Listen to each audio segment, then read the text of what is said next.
Vera, at the close of business yesterday, it was the last day of August and it was the last day of your contract with the FAI. Was it a coincidence that that was the moment that you released your statement? No, it was actually ready for a few days. I did not even know it was my last day, but I did it after the press conference of Stephen because I didn't want him to get involved in this. And this will be my only interview that I give, so no other media I will get involved in. Well, there's been quite a storm around your departure from the FAI, in particular following that statement. I mean, I remember once you telling me to be the storm. Like, are you comfortable being in the middle of this controversy? No, not at all. But the reason why I'm here is not so much to defend myself, although I think the people in Ireland deserve to know what happened because I've been supported so well by everybody, but especially to learn. I think education is part of growing in sport and growing in women in sport. It's not only in sport, you can transfer it to business, and maybe there's some lessons to learn from this. In your statement, you made some significant accusations against the executive of the FAI. Do you want to talk to me first of all about the manner in which you believe that they undermined your authority even before the World Cup? My contract, that was an issue. In January, the CEO was asked about the situation. His answers were not, let's say, the most handiest. And I saved him before the February camp because I said, at that moment I wasn't ready for it, and I'll deal with it as soon as the program is set. I know that in press has been said after the World Cup, but I've never said that when my program was set. And that was on the 10th of March. So I texted the CEO to say that I was ready for a talk. And we're now 25 weeks later, and nothing had happened until the last, 2 days before the end of my contract. In the meantime, in May, there would be a final discussion with an offer, which was not made. And on the 9th of June, a text message came that afternoon an offer would be made. So far before the Athletic interview came out. And then the Athletic interview came out. I have personal reasons why I had to engage in it. And the details are known by the CEO and the communication manager, so I've been completely open to them about it. But it looks now as if the same things were put into that article, and that I stepped over borders to engage players or to put players under pressure just before the World Cup, which was not the case, and of course timing was not okay. But from that moment on, the CEO has had meetings with staff members, with players, and that has had a major influence on the development of the authority during the World Cup. Can I ask you though, do you regret bringing up the Athletic allegations again? I mean, do you feel that you absolutely had to before the World Cup? Could it not have waited until after the tournament? I've done everything for that. I've done everything to get it after the World Cup. And they said, if you do not engage, we just write this all. And I had no choice. Although I have a choice, of course I have a choice. But I had no choice. And I have asked the CEO to stop engaging with people. And he said that he had the right to do so, he has. But to step into the space of technical affairs, which is the connection and the way the team building process is going, I've explained to him that it would be a detrimental effect and that my space would be restricted, and that every single step I would make could be placed into a corner of mental pressure, safeguarding, everything that's coming with it. And that happened as a result of it. Don't you feel, though, Vera, that the FAI had a duty of care towards its players because the allegations surrounding you, which of course I know you deny, had resurfaced again? They had a requirement to ensure that the players were in a safe environment. Yes, and the FAI must do something. But in the article were the same things that were written in December at the end.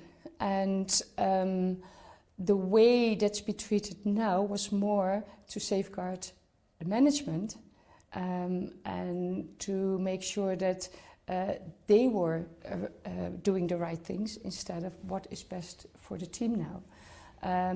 When we qualified for the World Cup, we all know what a huge, let's say, disruption was there. I stood up for the players and for the FAI. I have engaged over 5 hours with press, one by one, to protect everybody.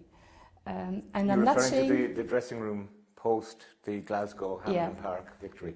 And I'm not saying that this should be done now, but if it would have been treated in a way that together we will stand this, it would have had a different outcome. Because what happened now is that the ones that have been spoken with change their behavior, and the starting points, the sportive starting points of a sports organization is about creating atmospheres to have result in which health and safety, a safe environment for players. I call that like a pleonasm. It's a fundamental. It's part of that. But everybody knows me over 4 years, and everybody stood up for me because they knew me in December. But now we have made a program, we've made agreements, and one of the agreements, for example, was that we would have a bubble so that I could have my moments to address things. And that bubble would be breakfast, lunch, dinner, and the team meetings. Not 1 second it has been guarded. Management came in and out at any moment that they wanted. So you didn't want for FAI executives to be part of that bubble? No, because those are the moments that you can do the little things like, hey guys, this is what we create with commercial. We all are in green now. Or we cannot wear other brands. But if there's strangers in, if you say that, that's like as if you call off a child. You cannot do that with strangers in there because the atmosphere would be completely different. So I had to find all different ways to get these little things about the normal team rules like gear, timing, recovery, things like that, just remarks to get that to the players. And then one of the things was that people had to safeguarding the players. So I was checked constantly. There was even a FIFA safeguarding officer at the first training that entered the pitch in between between the white lines around the pitch, on the pitch. And I was told that every team would have a safeguarding officer and that the safeguarding officer is free to come and go whenever she wanted. So I engaged with her. After the training, I said, you are welcome to come here at all times, but don't come on the pitch, because the pitch is the players and the staff and nobody else. So she apologized because I said, I'm sure that FIFA said to be to restrict yourself from being present. So she apologized, but I never saw her again. And was that common, that there were safeguarding officers assigned to all the teams at the World Cup? Well, I was told so, but after the World Cup, I've engaged with all the coaches that I know, and I know quite some. And every single coach had safeguarding officer. Well, I don't even know about the existence of it. One even thought that I mentioned the safety officer. No, safeguarding. I don't know anything about it. And nobody entered my pitch. And how did you feel being under such outside scrutiny, having been with this side for 4 years and having delivered them to their first ever World Cup finals? Yeah, it was so hard because I couldn't engage with them anymore. I was guarded constant. Everybody, I was walking on eggshells. So there was hardly any moments anymore that I could engage, because the doctor, she couldn't help it. It was put on her plate as an emphasis. The outcome was, for example, match day +1. It is very important that the whole team is on the pitch, because then you make the first analysis, the emotions of the game, and then after the free day you come back to it. But all the players had to be in the pool. Safeguarding, everybody had to be in the pool. So the second, let's say that the bench players, they had to go to the pitch, which separated them. And they were already separated because we had to travel on separate flights with a separate jet lag protocol. Now we came back from Perth after the Canada game, and we had to fly through the night. We arrived early in the morning, so everybody slept only 3 hours. I sent them to their beds for 6 hours, and then we were going to train. And of course, the lineup in the pool. But now the players were tired, so the doctor told me that they couldn't train, that she strongly advised to not train with the players. But the subs had to train. Everybody knows that they have to train match day +1. But it ended up with that I was told, if somebody rolls her ankle, do you know that you can get a safeguarding claim on you? And I thought, right, this is it. I'm the expert in the load of the players, and I've now been told to not load the players, which meant match day -1, you don't do much. Match day, they did some runs. Match day +1, no training. Match day +2 is always a free day. So at the end of match day +3, they would train 5 days of hardly or no training. Everybody knows that that cannot be during a World Cup. And I'm so proud that what we did in the gym, we actually drove with the bus a circle so that the fans would be away, so that nobody saw, because the players were sitting on the bus at that moment already. And together with Kim, the physio, and myself, we set up a program that at least the tonus on their legs were built up and that the stability was built up so that they wouldn't get injured. But everybody knows that it's the coach, the head coach, who is the performance manager.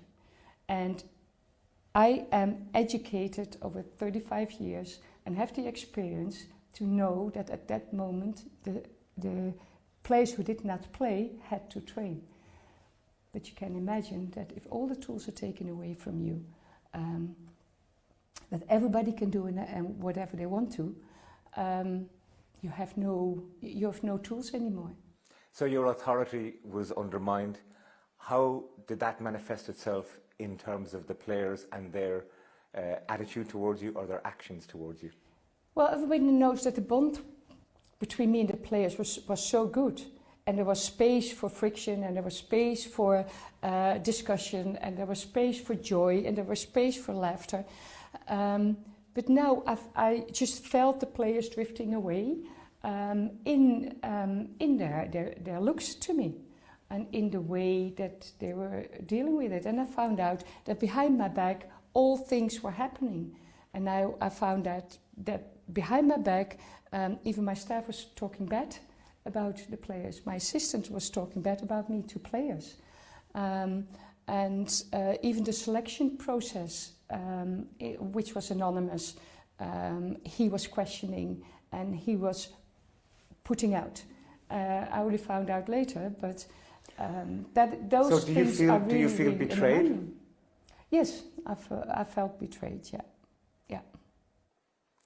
The players were asked so many times in the various press opportunities to give you backing, or they were asked about their attitude towards you, and they declined to give that backing. I'm sure it was difficult for them, I have to say, but nonetheless, how did that make you feel?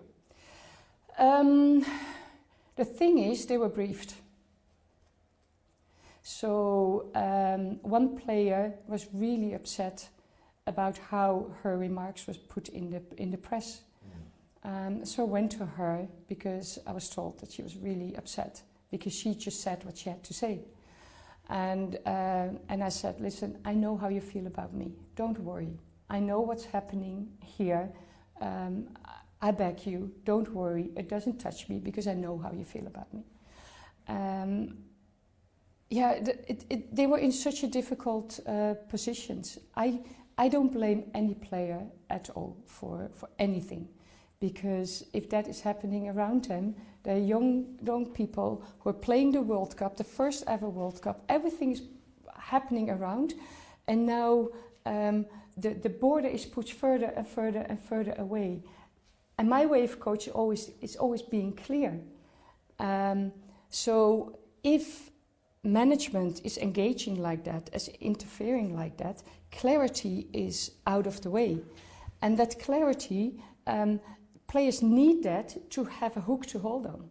And that clarity was taken out. So they did not feel comfortable, they were unsure what to do, they were unsure what was happening.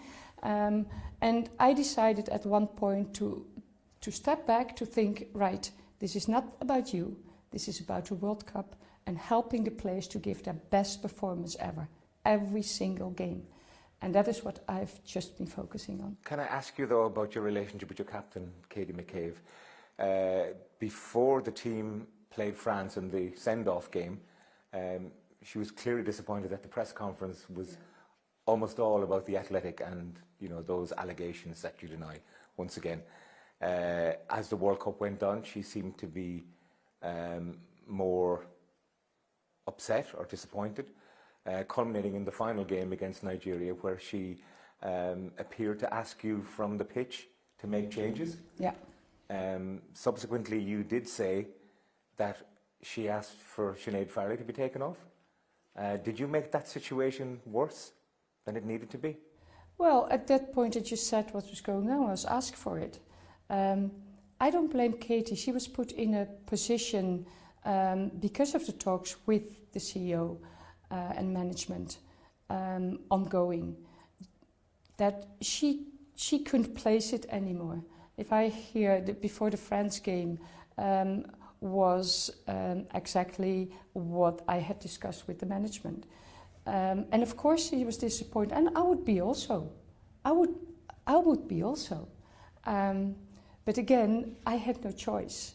And the management could have said, listen, we know what's going on. We heard the background. In December, we have decided that this is, that we know Vera, we back her, and there's no differences. So we just go on, because we know it is not true. Why did that change from December to July?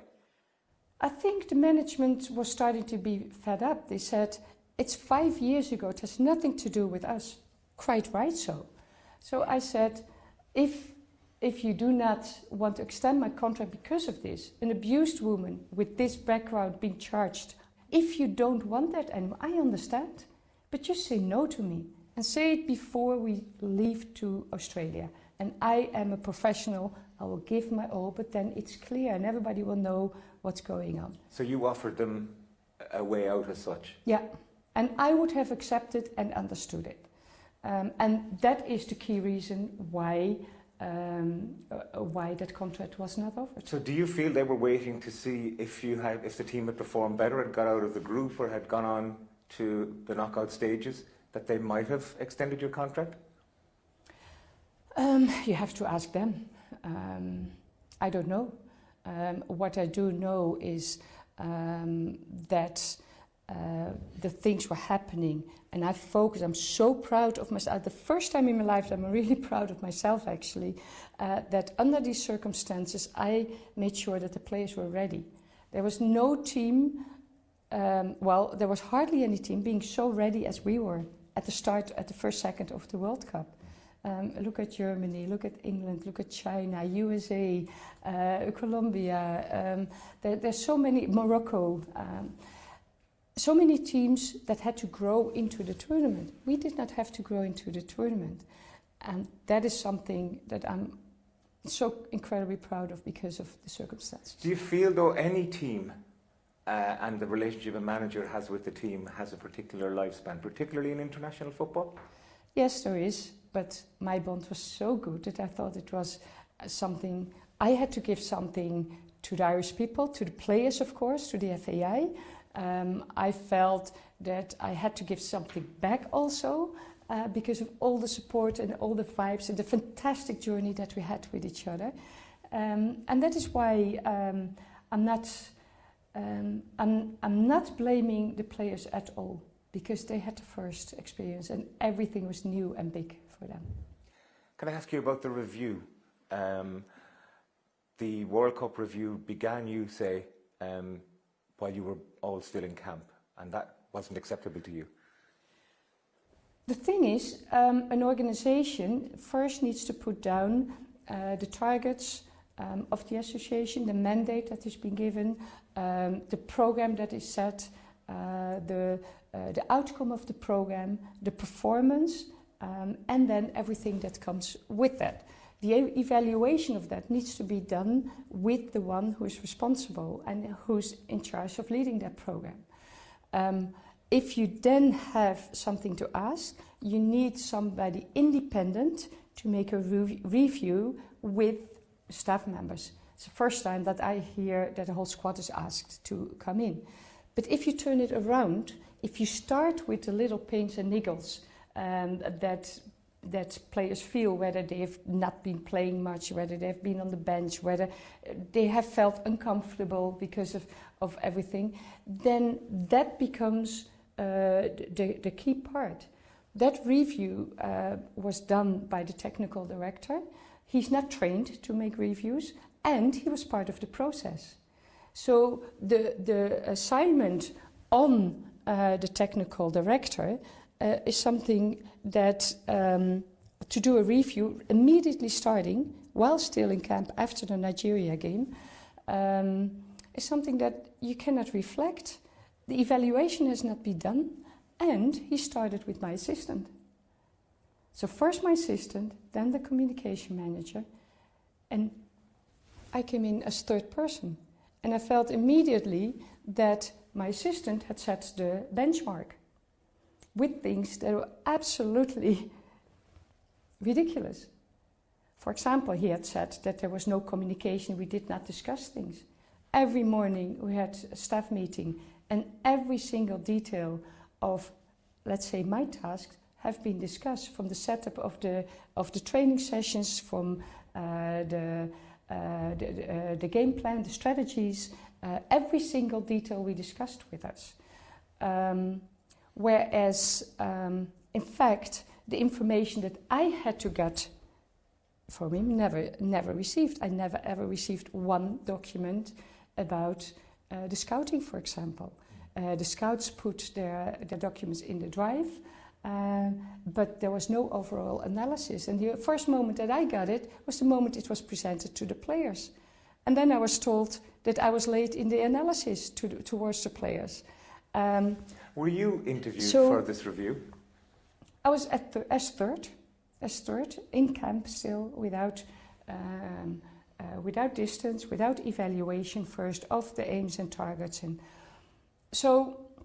And then the CEO and the technical director went to see you in the Netherlands. Yeah, I brought a businesswoman, a friend, with me who was also in Australia, so she had seen everything happening as a second ear. And we started with that the article in the Athletic had been a key issue. And I said, let's make clear that has started everything. The huge bond that I have with my players has from that moment been separated. Fair enough. And I repeated that I said to the management that if you don't want those issues anymore, then just don't extend my contract. But don't try to find sticks now to be able to not extend the contract, whereas there is the issue.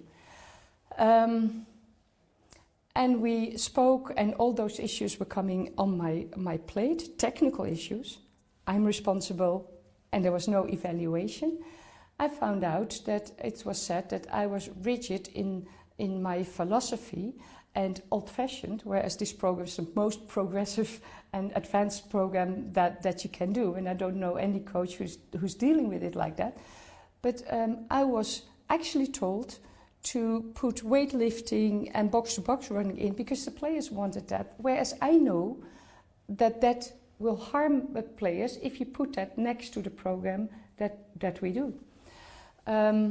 But so have you ever been called rigid before? Is there something about your personality you feel that might be controlling?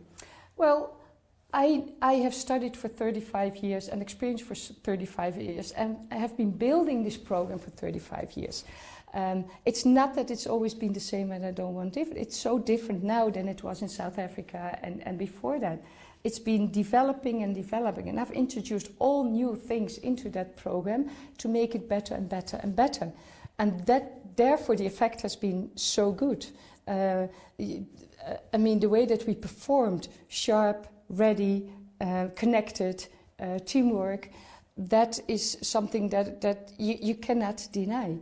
But if you are told to put things in that brings you 20 years back in your development, and you know the health and safety of players is then put on the table, and actually I don't care if they get injured, but you have to do that, then I wonder. It was even so that the technical director said that he wanted to have a line, and that I was then the only one doing something different, that the FAI wanted to have one.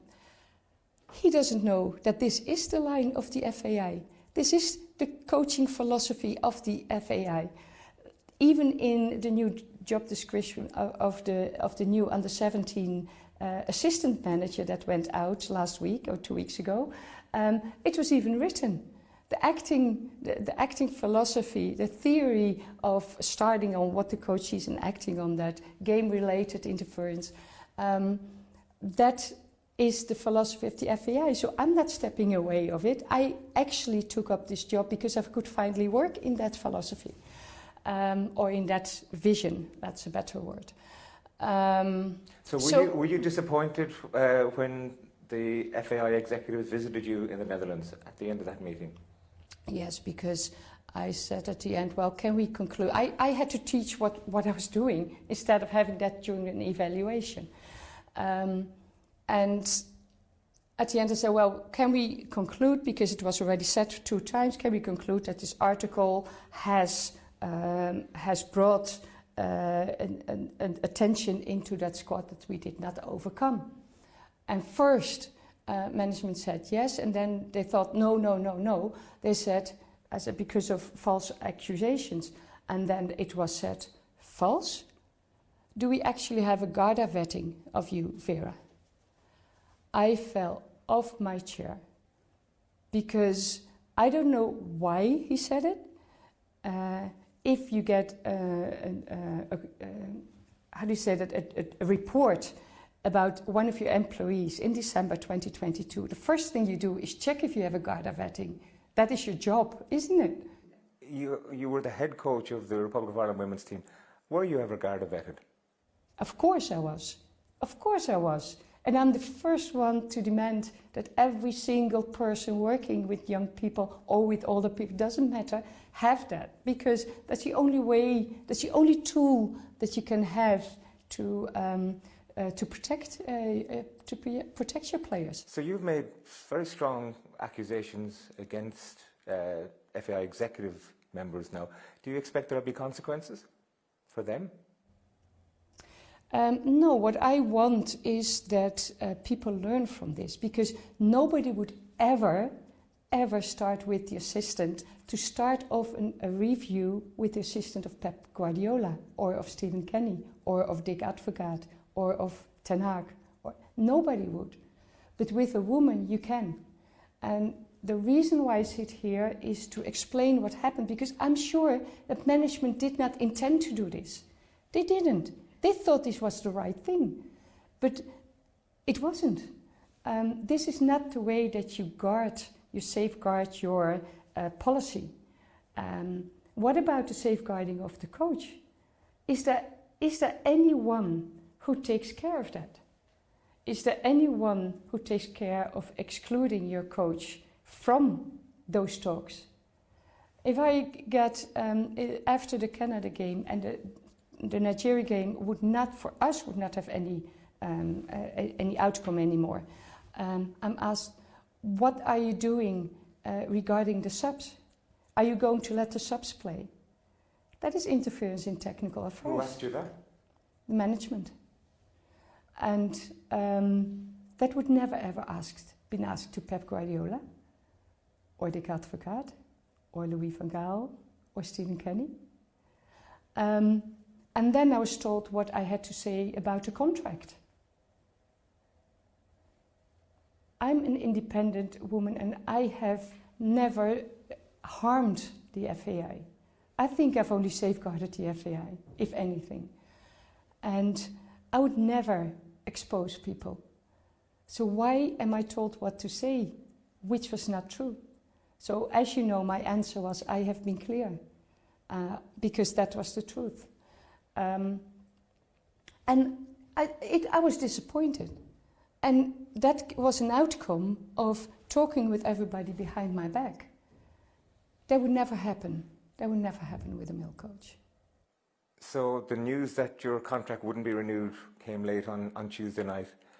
In this era of social media, there hasn't been one player say thank you to you when they've often been very quick to go on Instagram or any other social media post. Yeah. How disappointing is that for you? Well, many players have done it to me. Not all, but many players. And especially many parents. And that is so good to hear, because they have seen their daughters developing. So you have had, since the news, goodwill wishes from some players? Yeah. And from several players, from more players, but not from all. And can I ask you about your relationship with the captain now? Have you spoken to her since the World Cup? Yes, but can I please answer also on not going to social media? I understand there's such a difficult position. They've not asked for this. They have not asked for this. So I do not blame them to not do that, because they need to go on either with me or with another coach. How can people expect that from them? With all the tensions and all the issues that were there. I don't blame them at all. I understand that, and I hope that everybody understands it too, because they don't deserve this. And your relationship with Katie? Katie, after a week, we've spoken for over an hour with each other, and we are absolutely fine with each other. And also she admitted that the tensions were so high and that it was the first time. And I admitted that for me it was very difficult in that situation. So I hope, I've seen a lot on Twitter regarding Katie. I hope that stops now, because it's a young woman who made a mistake. I've made mistakes. Everybody makes mistakes.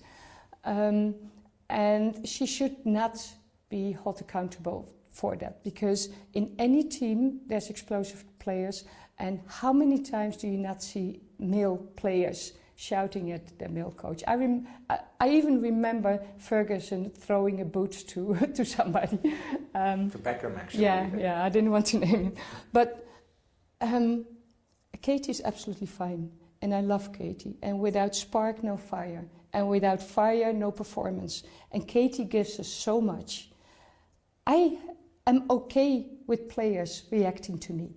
That doesn't mean that I need to go with them, because I'm the coach, I have another responsibility. I have the overview and the knowledge and experience.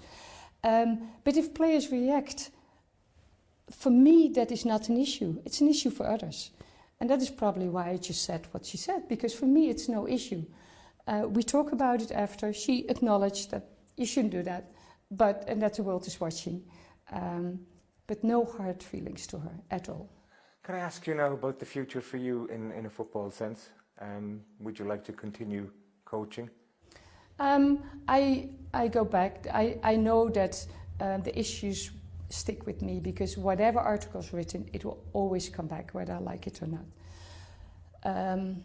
But I feel so, how do you say it, rewarded that I've had 2 offers in the process that I stopped because I was waiting for the contract. The FAI did not have social behavior to at least take a month notice to tell me, because that is normal in social, normal HR activity, isn't it? To give your employer the time to find something. Now all the places are occupied, and I've said no to 2 offers. One was better than the other, but I've said no because I was with Ireland, and I hope to keep going. But after it was known, within a day, I've been called by AFC. Because they are so astonished about the development of Ireland that they want me to teach the course in Bangkok to their tutors of Pro license and A license of all Asia, and to explain how we did it, what steps, with method, and so on. And that gives me the feeling, it's not me only saying that we've performed so well. Everybody has seen it, and people are astonished. I've been asked by UEFA to analyze Champions League men and Champions League women. Now I'm out of contract. And I did that already before, but now I'll do that more intensively. And that makes me feel that, people do recognize my experience and my knowledge. So when you look back at your time with Ireland, obviously qualifying for the World Cup and being at the World Cup was probably the highlight, but there were other moments along the way as well. What will you look back fondly on? I think to see that team growing every single game. Every single game was better, apart from the away Greece game. But other than that, every single game we played better. Not always the result, like the Ukraine game away, but we played so much better than the game before. And football is football, it doesn't always reward you. But the strong will from everybody to go to the World Cup and achieve the impossible, that whole journey is what sticks with me. And I've made for myself the decision that I will make a huge photo album with all those memories, because that is what I want to take with me, not that last month in the way that it happened. But for now it is important that people take the lessons out of it and probably think for themselves, maybe she's right. Maybe we should have done this in a different way. And indeed, we would not have done it if I would have been a male coach with the experience that I have and the knowledge that I have. So that is that. I hope that is what stays. Vera Pauw, thank you so much for talking to us. Thank you.